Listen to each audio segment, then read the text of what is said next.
Point numéro 6. Malgré la variété des symptômes et des noms de maladies, il y a forcément un trouble digestif chronique, c'est une condition, même si les plaintes ont commencé dès l'enfance.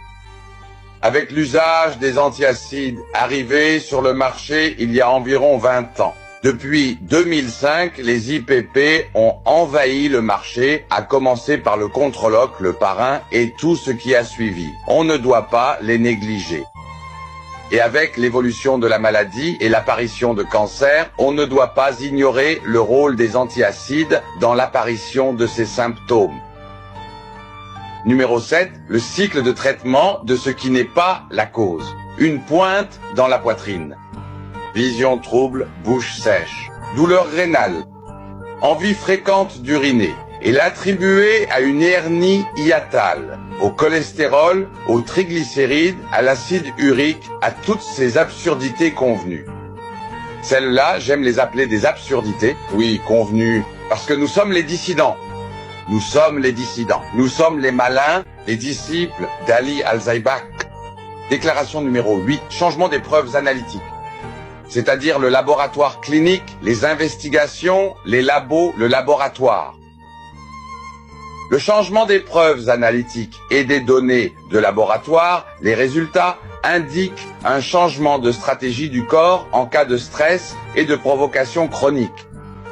Et il n'y a aucune preuve concluante qu'il soit la cause des symptômes ou changements qui accompagnent l'état.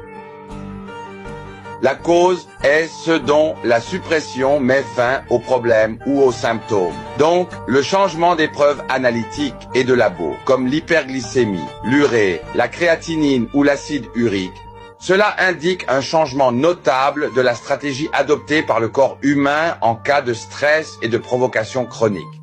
Et il n'existe actuellement aucune preuve vraiment concluante permettant d'affirmer qu'il soit la cause directe des symptômes ou des changements observés. La cause, pour information, correspond à ce dont la suppression entraîne la disparition complète des symptômes ou des modifications. Met fin au phénomène, aux problèmes ou aux symptômes. L'insuline que je prends alors que le sucre monte signifie que le sucre n'est pas haut par manque d'insuline. Encore une fois, l'insuline pour baisser le sucre, mais il monte.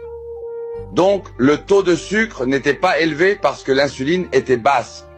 Point. L'insuline fait baisser le sucre, mais elle n'aide absolument pas l'érection. Donc le sucre n'est pas la cause du problème. Pour le reflux lié à la hernie a été traitée, mais le reflux persiste toujours.